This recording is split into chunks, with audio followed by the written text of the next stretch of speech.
ষোড়শ কীৰ্তন ঘোষা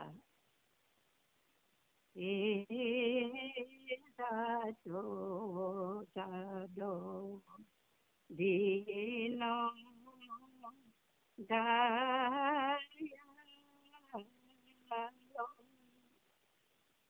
তুমি কি আমার গতি মুকুতি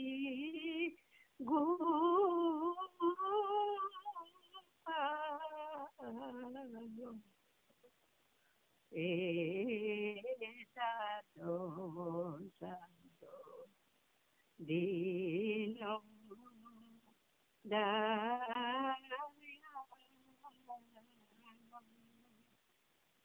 তুমি কি আমার গতি মুকুতি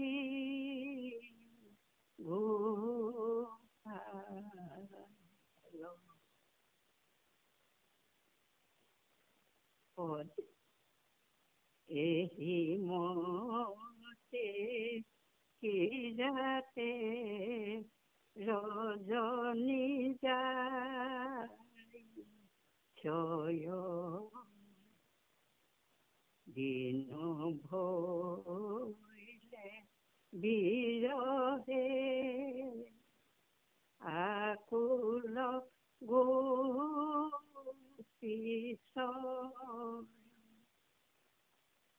রাম কৃষ্ণ শান্ত বনে থাক নিদেখি আখুখে কৃষ্ণ গুণ গায়া দি বনসয় দুখে নিস্তার কারণ হরি নাম বিনা কটুকী সখী কৃষ্ণ কৃষ্ণ কটুকী বোলৈ সখী কৃষ্ণ কথা শুন হে ৰাম বাসুত অপুল পিয়া মধুর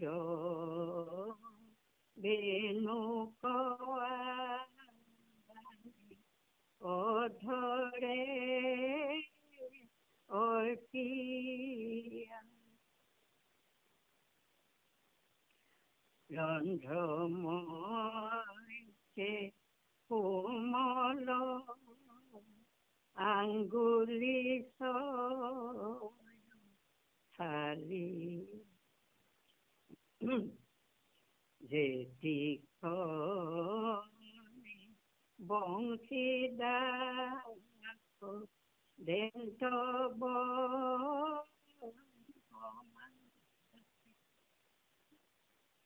রাম শুনি দে শ্রী মূর্ষিত রাম তাক শুনি দেব সমস্তে মূর্ষিত কামবাণী চিতয়াতি হুয়া জড়িত বস্তু নম্বরে মোহ ওরে স্বামীর কাছতে পাতে ৰজাহু বৰে হেন হৰি বীৰ কহিবুকে মতে আৰু গতি বলৈ সখীৰ আগতে যাৰ উৰস্থলে ছটা দেখিয়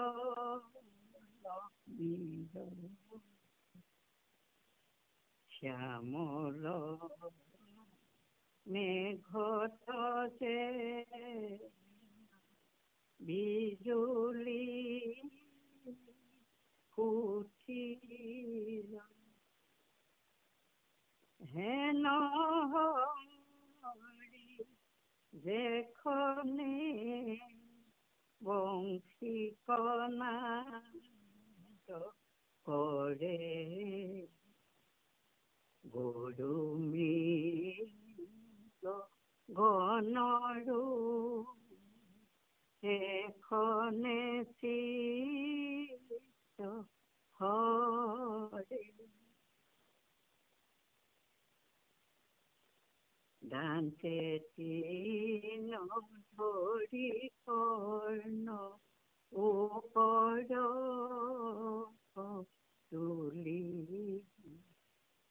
চক্ষু মুদি থাকৈ যে চিতৰ পুতলি ৰাম আমি কেনে জীবুহে কৃষ্ণক নেদেখি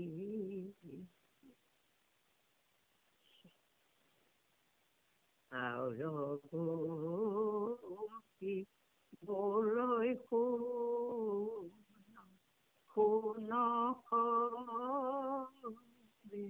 সখী মাথাত ময়ূৰ পুচ্ছ অলব কৰ্ণ মলবে হৰিগে ঘষিয়া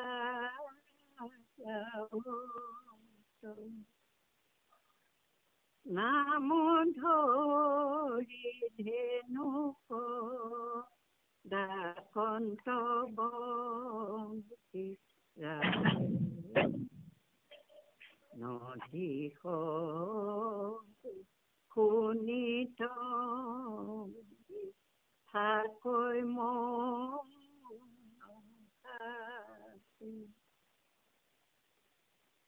আমি যেন নপায়া কৃষ্ণৰ পদ ৰেণু পম্পা ঐক্যৰংগ হস্ত প্ৰেমে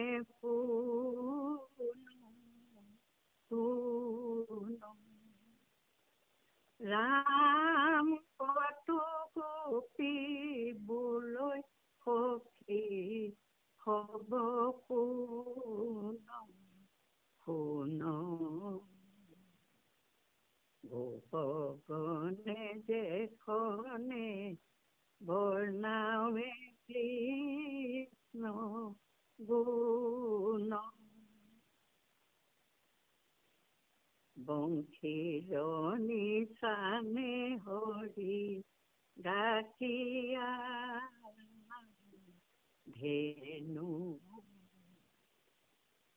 শুনি তৰুৰতা প্ৰেমে পুলকিত তনু ৰাম ফল ফুল তৰে ভূয়া মধুচৰে ভুলো আত্মা সাক্ষাতে ব্ৰহ্মৰ ভাগৱত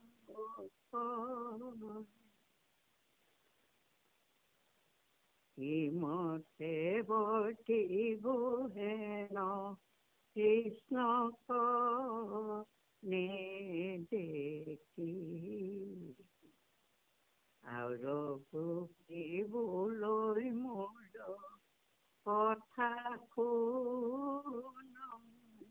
সখী ৰাম চিত্ৰ গ্ৰন্থ তুলসীৰ পৰিমোপান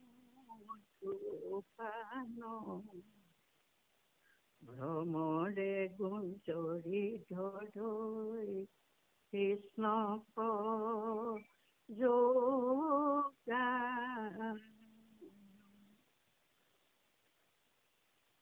সুন্দৰ অধৰে দেৱে কদৈৱ কীৰ্তনী মোহ হৈ কমল বনৰূপ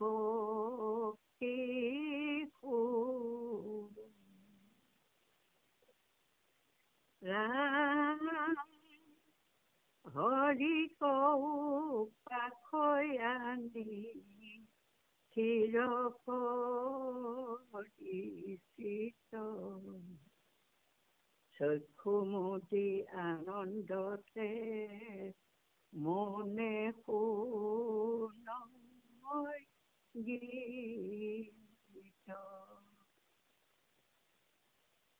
পক্ষী মহক যাই যাৰ বংশী শুনি শ্ৰীমতে ধৰিবো প্ৰাণ হেন হৰি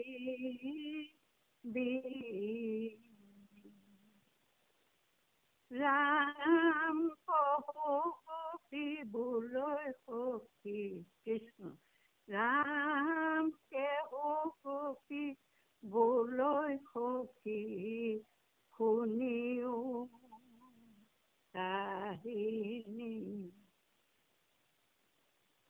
ৰামে সমে পৰ্বতত চৰি চক্ৰ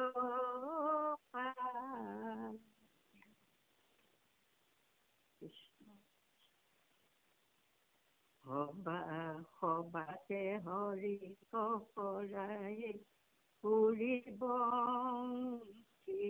নাদ মিত্ৰ বুলি কৰৈ মেঘে মধুৰ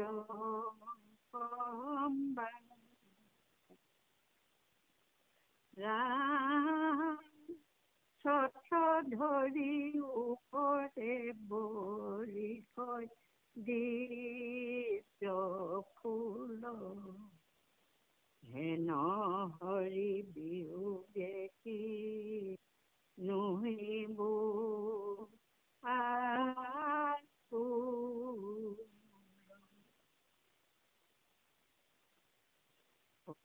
গোপী যশোদাত কহৱে অদ্ভুত হেনো বাক্য কুশলত তোমাৰ প্ৰিয় সুত ৰাম দেখনে বংশী কচুম্বী তোলে জাতি ব্ৰহ্মা ৰুদ্ৰ আদি দেৱ মোহ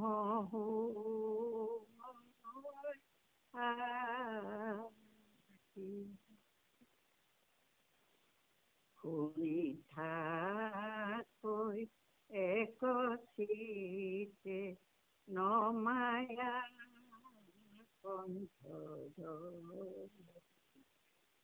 নিশ্চয় নিশ্চয় কৰিবে অত্যন্ত তাৰ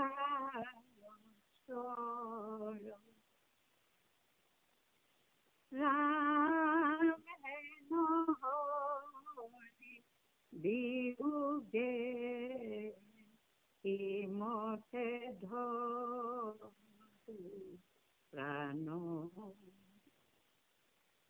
বুঢ়া হৰি হৰি হৰি পাপৰ নিচান হৰি ৰাম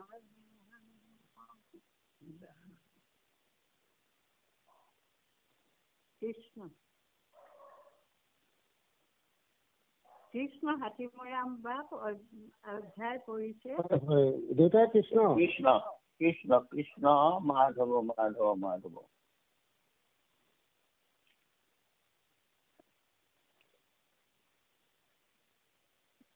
হয় আমাৰ আজন্ম সেৱা কৰি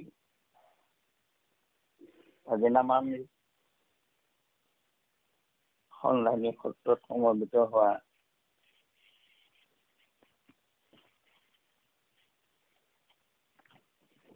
আমাৰ পাঠাচাৰ্য মাখনি আই সমল ব্যক্তি ডেকা বাপ আৰু আমাৰ সুপৰিচালক হাতীমূৰাৰ পুত্ৰ মুখ্য কৰি সমস্ত বাপাৰ চৰণলৈ আমাৰ ভক্তি ভৰা স্বভাৱী নিবেদিত মহাপুৰুষ কৃপাল গুৰুজনে আমালৈ আগবঢ়াই থৈ যোৱা তাৰ অমূল্য সম্পদ আমাৰ পৰকালৰ বিত্তৰ ভাণ্ডাৰ কীৰ্তন পুথিৰ মাজেদি আমি সপ্ৰেম ভকতি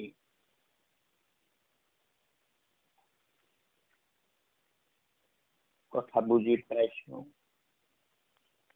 আৰু সেই সপ্ৰেম ভকতিৰ সৈতে আমি প্ৰভু ভগৱন্তৰ কাষলৈ যোৱাৰ পথ সুগম হৈছে হৰি ভক্তি ৰাজমাৰ্গ আৰু তাৰ এই উত্তম নিদৰ্শন জীৱ আত্মা পৰমাত্মাৰ মিলনৰ আনন্দ আমি গোপী সকলৰ মাধ্যমেৰে সৈতে অনুধাৱন কৰিব পাৰিছো আজি আমাৰ ষোড়শ কীৰ্তন আমি পাইছোহি হে যাদৱ যাদৱ দীন দয়াল তুমি সি আমাৰ গতি মুকুতি গোপাল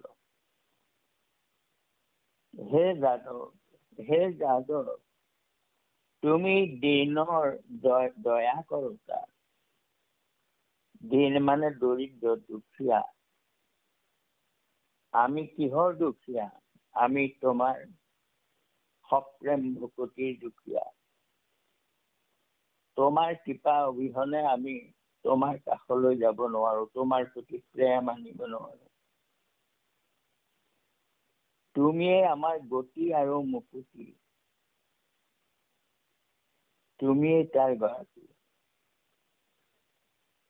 এহিমতে ক্ৰিয়াতে ৰজনী যায় হয় দিন হইলে বিৰহে আকুল গোপীশয় কৃষ্ণ জান্ত বনে কাংক নেদেখি আশুকে কৃষ্ণ গুণ গায়া দিন বংশৰ মহাদুখে হয় ৰাতি শৰতৰ ৰাতি প্ৰতি ৰাতি কৃষ্ণৰ লগত ভকতিৰ অমৃত ৰস পান কৰি থাকে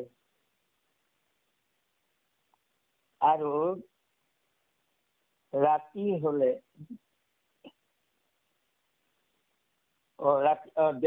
ৰাতিপুৱাৰ লগে লগে তেওঁলোক বিৰহত আকুল হৈ পৰে, কাৰণ তেওঁলোক ৰাতিপুৱালে আকৌ ঘৰলৈ যাবগৈলগীয়া হয়। কৃষ্ণ জান্ত বনে তাংক নেদেখি আশুকে, কৃষ্ণ গুণ গায়া দিন বংশই মহাদুখে। আৰু গোপীসকল ঘৰলৈ আহে ৰাতিপুৱা, আৰু কৃষ্ণ বনলৈ গুচি যায়, গৰু চৰাবলৈ যোৱাৰ কথা কৈছে। এয়া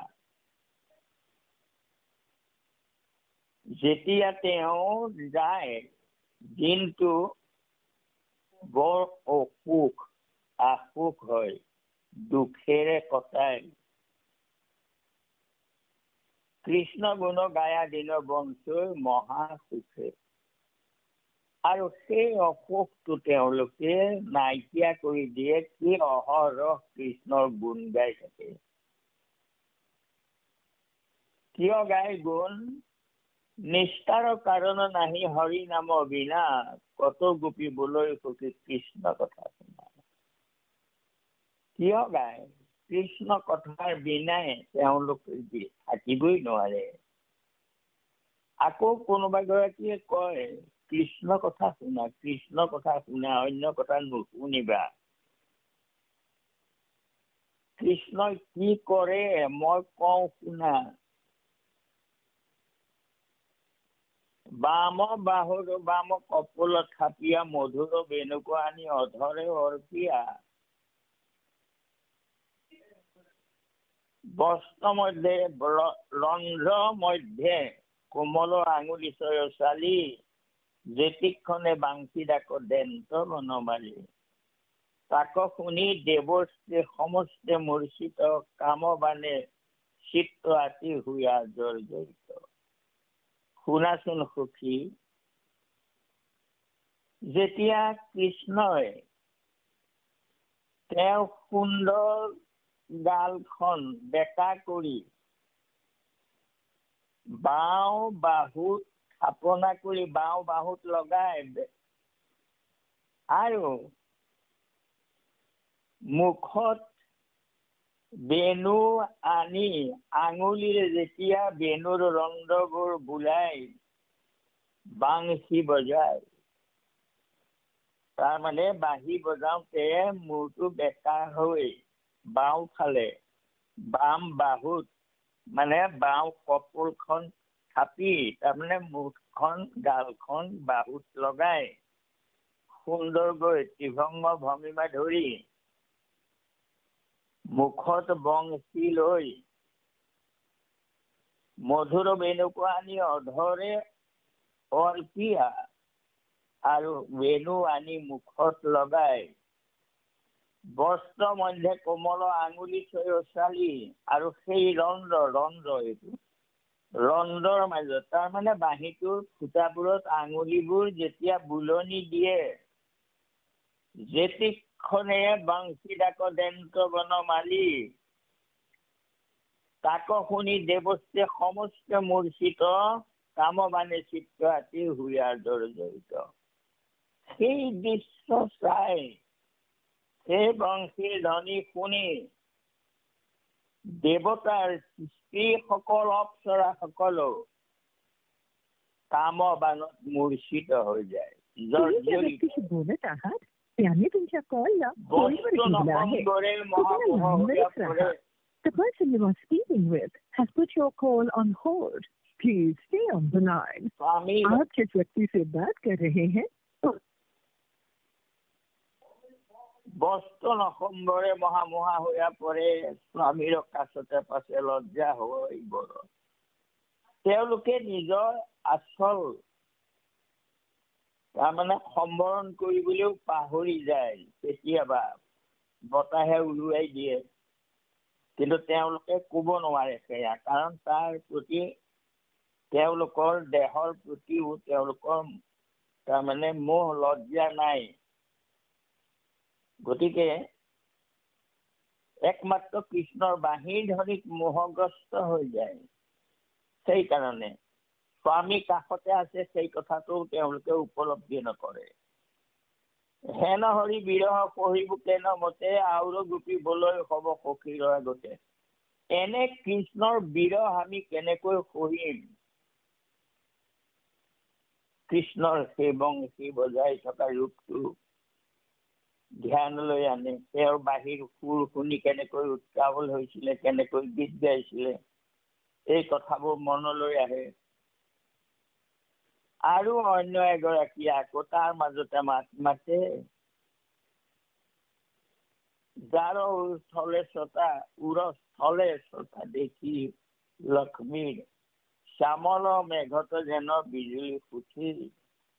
হেন হৰি যেখনে বাংশীৰ নাদ কৰে, গৰু মৃগ গণৰো তেখনে চিত্ত হৰে।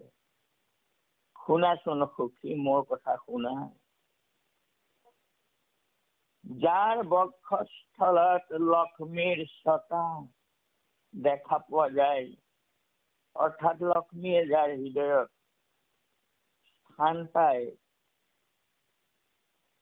শ্যামল মেঘত যেন বিজুলী ফুঠিৰ।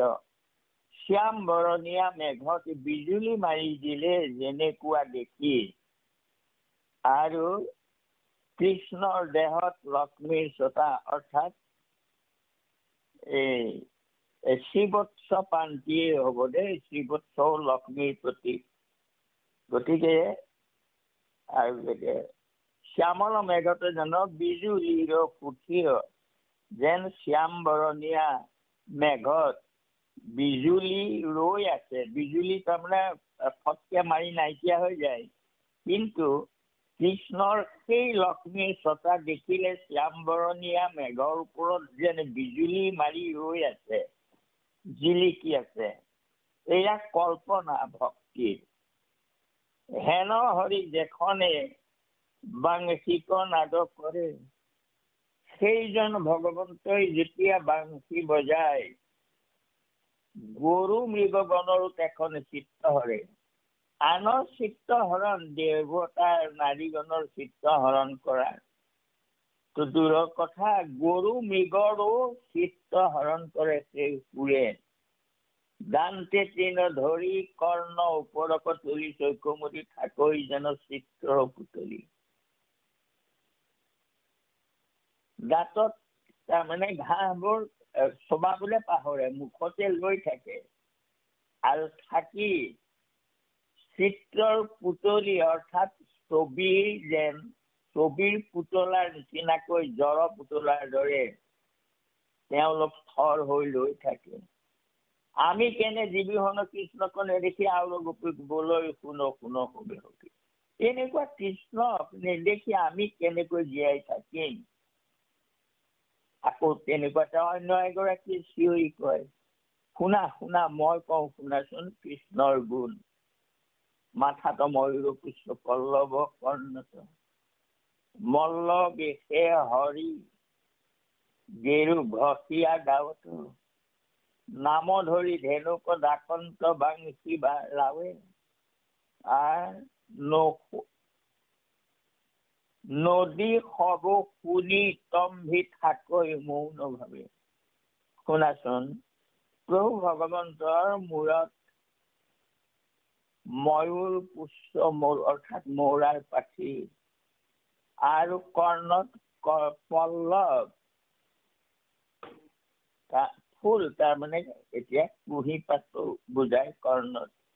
মল্ল বেশে হৰি গেৰু ঘষিয়া গাঁৱত, সেই গেৰু মানে এবিধ হেৰি পায় আৰু গাত ঘঁহে, সেয়া মল্ল বিলাকে অৰ্থাৎ মালবোৰে ঘঁহে, গাত গেৰু ঘঁহে। গতিকে হালধীয়া মাটিয়ে সেই বস্তুটো। গতিকে আৰু কি কৰে, নাম ধৰি ধেনুক দাকন্ত বংশী লাৱে, আৰু সেই গৰুবোৰক বংশীতে সিহঁতৰ নামবোৰ তেওঁ কয়, হাৱলি ধাৱলি কাজলি পাৰলি আদি। সেই গাইবোৰে সিহঁতৰ নাম যে লৈছে এই কথাটো বুজি পায়। আমি যেন নপায়া কৃষ্ণৰ পদ ৰেণু কম্পাৱৈ তৰংগ হস্ত প্ৰেমে পুনু পুনু। আমিও কেনেকৈ কৃষ্ণৰ পদৰেণু নোপোৱাৰ কাৰণে কম্পাৱৈ তৰংগ হস্ত প্ৰেমে পুনু পুনু, যেন আমাৰ প্ৰেম উজাৰিত হয় আৰু হৈ আমাৰ হাতবোৰ কঁপি থাকে। তেনে কৃষ্ণৰ চৰণৰ স্পৰ্শ নোপোৱাই পাম পাম এনেকুৱা ভাবো। কত গোপীবলৈ সুখী হব শুন শুন, গোপগণে যেখনে বৰ্ণাৱে কৃষ্ণ গুণ। অন্য গৰাকী আকৌ কৈছে শুনাচোন, গোপসকলে যেতিয়া কৃষ্ণৰ গুণ বৰ্ণনা কৰে, বাংশীৰ নিচানে হৰি ডাকিয়ানা ধেনু, সেই সময়ত গোপসকলে কয় যে কৃষ্ণই বাঁহীৰ মাতেৰে গাইবোৰ মাতি আনে, শুনি তৰু লতা প্ৰেমে পুলকিত তনু। আৰু সেই বাংশী ধৰি শুনি সেই বৃন্দাবনৰ তৰু লতাবোৰো প্ৰেমত পুলকিত হৈ পৰে। আৰু ফল ফুলতৰে নম্ৰ হৈ মধুস্ৰৱে ভৈল আত্মা সাক্ষাতে ব্ৰহ্মৰ ভাৱ কবে। যে সেই তীৰ্ণ তৰুবোৰেও ফল মূলবোৰ চাপৰ তাৰমানে দমাই পেলাই কৃষ্ণৰ স্পৰ্শ কৰে, কৃষ্ণৰ চৰণ স্পৰ্শ কৰি আনন্দিত হয় তেওঁলোক। ফলত ফুলে তাৰমানে নম্ৰ হৈ তাৰমানে যেন তেওঁলোকে কৃষ্ণক সেৱা কৰিবলৈহে মূৰ দোৱাইছে। কিমতে বৰ্তিব হেন কৃষ্ণক নেদেখি আৰু গোপীবলৈ মোৰ কথা শুন সুখী। এনেকুৱা কৃষ্ণক নেদেখি কেনেকৈ আমি থাকিম। অন্য গৰাকীয়ে বোলে মোৰ কথা শুনাচোন, দিব্য গন্ধ তুলসীৰ কৰি মধুপান ভ্ৰমৰে গুঞ্জৰি ধৰে কৃষ্ণৰ যোগান। দিব্য গন্ধ তুলসীৰ কৰি মধুপান, ভ্ৰমৰাবোৰে সেই কৃষ্ণৰ তুলসীৰ মালাৰ গন্ধ পাই ব্যাকুল হৈ কৃষ্ণক গুণ গায়। আৰু সুন্দৰ অথৰে যেনে কৰৈ বংশী ধ্বনি, মহ হৈয়া কমল বনৰ পক্ষী শুনি। আৰু যেতিয়া সুন্দৰ অধৰত বংশী ধ্বনি কৰে, কমল বনৰ পক্ষীবোৰো শুনি মোহ যায়। হৰিকো পাকৈ আনি স্থিৰ কৰিছিল, তেওঁলোকেও হৰিক স্থিৰ চিত্তে আৰাধনা কৰে। চক্ষুমুটি আনন্দতে মৌনে শুনৈ গীত, চক্ষু মুদি দিয়ে। অৰ্থাৎ চকুৰে অন্য বস্তু নেদেখায়, চক্ষু মুদি দিয়ে, কাণক সেই সময়ত কৰ্মৰত কৰায়, অৰ্থাৎ কৃষ্ণৰ গীত শুনাত লগাই দিয়ে। আমি এতিয়া এই শাস্ত্ৰ শুনি থাকোতে আমাৰ চকুৰে আকৌ যিকোনো বস্তু দেখিও থাকো, কিন্তু আচলতে দেখি থাকিব কিন্তু চাব নালাগে। কি দেখিছো সেইটো মনলৈ আনিব নালাগে, দেখাটো দেখিয়েই থাকিব। এই চৰাইবোৰেও তাৰমানে জীৱ জন্তুবোৰৰো সেই গুণটো আছিলে। কৃষ্ণৰ বাঁহীৰ ধ্বনি শুনোতে তেওঁলোকে যেনি তেনি নাচায়, একান্ত মানে কৃষ্ণৰ গীতহে শুনি থাকে। পক্ষীও মোহক যায়, যাৰ বংশী শুনি কিমতে ধৰিব প্ৰাণ হেন হৰিবিনী। জীৱ জন্তু যাৰ বাঁহীৰ সুৰত মুগ্ধ হৈ যাৰ প্ৰেমত, তেনেকুৱা হৰি বিনে আমি কেনেকৈ জীয়াই থাকিম। তেওঁ গোপীবলৈ সুখী শুনিও কাহিনী, ৰামসমে পৰ্বতত চৰি চকুৱে পানী। কোনোবা গৰাকীকে কৈ ৰামৰ লগত পৰ্বতত উঠে, সবাকে হৰিষ কৰাই পুৰি বংশী নাদ। আৰু সেই তাত পৰ্বতত উঠি যেতিয়া বাংশী বজাই সকলোৱে শুনি আনন্দ পায়। মৃত্য বুলি কৰৈ মেঘে মধুৰ সংবাদ। আৰু সেই সময়ত মেঘেও দুৰু দুৰু গাজে, মধুৰ সংবাদ কৰে বাঁহীৰ ধ্বনিৰ লগে লগে ডাৱৰে। ছত্ৰ ধৰি ওপৰে বৰিষৈ দিব্য ফুল আৰু ডাৱৰ যেন ছত্ৰ ধৰি দিব্য ফুল বৰিষণ কৰিছে। হেন হৰি বিহুগে কি নহিব আকুল। এনেজন হৰিৰ বিয়োগত আমি আকুল কেনেকৈ নহওঁ। কত গোপী যশোদাত কহ অদ্ভুত বেনু বাদ্য কুশল তোমাৰ প্ৰিয় সুত। যেখনে বাংশিক চুমি তোলে সর জাতি ব্রহ্মা রুদ্র আদি দেব মোহ হৈ আছে। কোনোবাই আকৌ যশোদাক কৈছে, হে যশোদা, তোমাৰ পুত্ৰই যেতিয়া বেনু বাদ্য বজায় ব্ৰহ্মা ৰুদ্ৰ আদি দেৱতাও মোহ হয় তাত, আমি কিয় নহৰিম?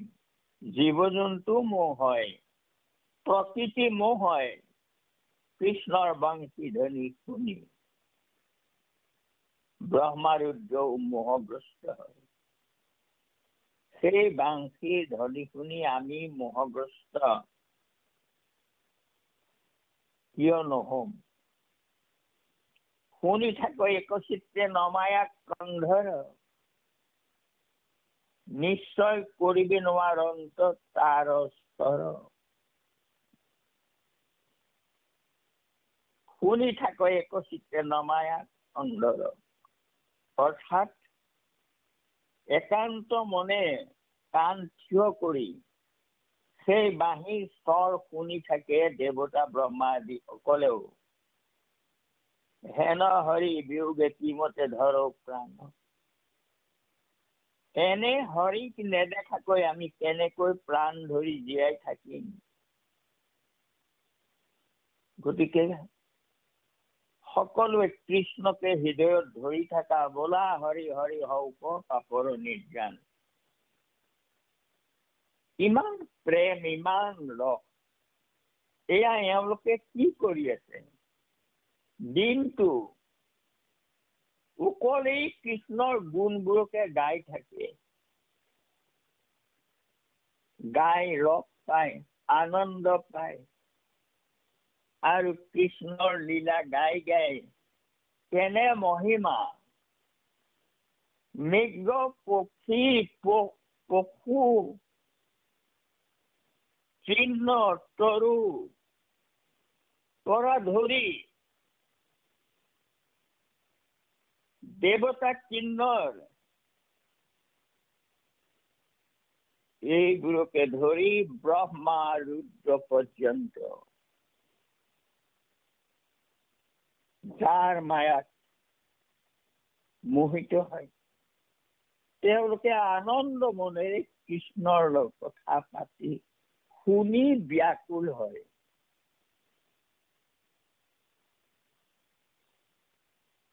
কবলৈ হেঁপাহ কৰে প্ৰত্যেকে। ৰবা মই কওঁ শুনা কৃষ্ণই কি কৰিছে। ইগৰাকীয়ে কয় মই কওঁ শুনা কৃষ্ণই কি কৰিছে। এই লীলা কীৰ্তন কৰি কৰি তেওঁলোক মজি থাকে অহৰহ। এতিয়া আমি আমাৰ ফালে আনি যদি কথাটো চিন্তা কৰো, আমি এতিয়া এয়া মহাৰাসত মগ্ন হৈ আছো। কিন্তু আমি ইয়াৰ পিছত এতিয়া যিটো ৰস আমি শ্ৰৱণ কৰি আছো, দিনটোত কাৰোবাৰ লগত কেতিয়াবা পাতোনে এই কথাখিনি যে আজি এনেকুৱা লাগিল তেনেকুৱা লাগিল, এইকেইটা কথা আমি শুনিলো। গোপীবোৰে যেনেকৈ কৃষ্ণৰ গুণকে গাই গাই গাই গাই নিজৰ কৰ্মও কৰি থাকে, কিন্তু কৰ্ম ইন্দ্ৰিয়ই কৰি থাকে। তেওঁলোকৰ ধ্যান কৃষ্ণক, আৰু তেওঁলোকৰ এইও মহাজ্ঞান আছে যে কৃষ্ণই কৰাই আছে চব কৰ্ম। গতিকে তেওঁলোকে হাতে কৃত কাম, মুখে ৰাম নাম।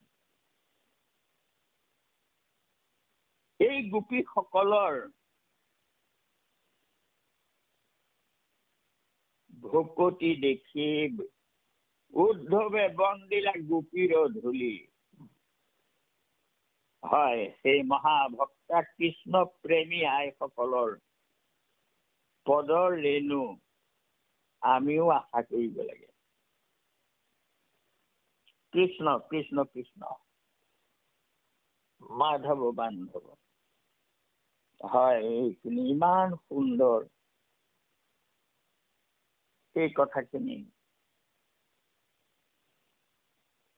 আমাৰ মুখেৰে ইমান সপ্ৰেম ভকুতিৰ কথা, ভাগৱতৰ ৰসৰ কথা, অমৃত ৰসৰ কথা, এয়া বিদুৰে ইহাক জানন্ত কি নজানন্ত বুলি সন্দেহ প্ৰকাশ কৰা হৈছিলে। গতিকে আমি বাৰু কোন কুটা? গতিকে হ'ব পৰা অপৰাধখিনি আপোনাক মৰিপণ কৰিব।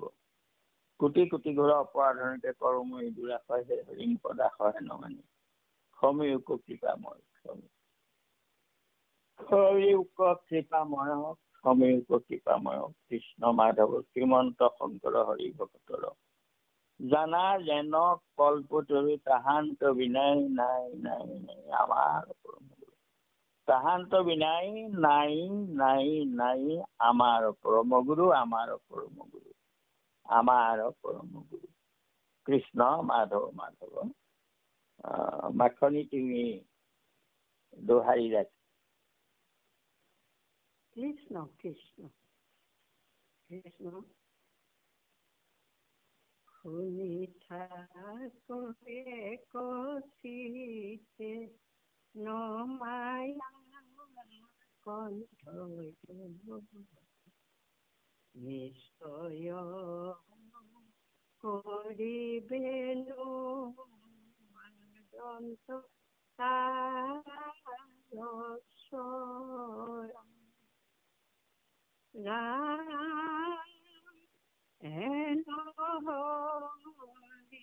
বিয়োগে কি মতে ধৰো প্ৰাণ বুঢ়া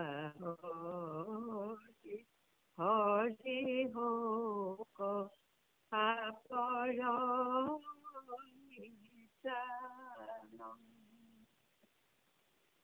হৰি ৰাম ৰাম হৰি ৰাম ৰাম জয় ৰাম জয়